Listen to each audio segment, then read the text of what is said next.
So this morning, here's what I want to wrap up with. Maybe today, you're here and you fit the description more of Levi than anybody else. In other words, maybe you're here today and you've made some life choices that have alienated from everything in your life that was good.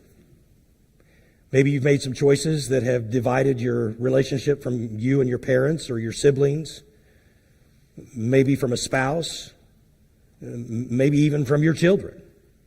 Maybe some of the decisions you've made have put you in bondage to sin, some kind of bondage that you never thought you would be in. And maybe you're here and you're at a place where you're even ashamed to even talk about what you've become because of your own decisions. Listen, I'm going to be careful how I put this. You're really no different than Levi. And there's good news in that, because even Levi was invited to the table.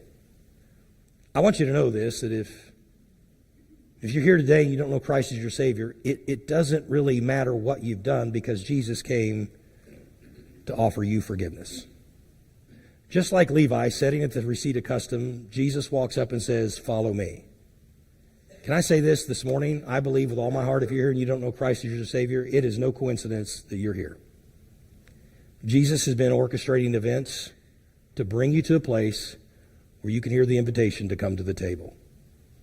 In other words, he wants to extend grace to you. If you don't know Christ today, I want you to know this. He is calling you to follow him. But the next step is up to you. You have to be willing to say, "I will follow you." Now, it may sound crazy. When you look at Levi's life, he got up and left everything. That's a big deal. But when you understand that Jesus can replace everything else that you think is important and will, you suddenly realize how insignificant everything you've been chasing is and how important Jesus is, and you'll be willing to forsake it all, and you'll never regret it. This morning, he invites you. Come to the table. Come to forgiveness. Come to salvation, and he will make you whole. May seem crazy, may not make sense, but I'm going to tell you this. If you'll follow him, it'll be the best decision you've ever made.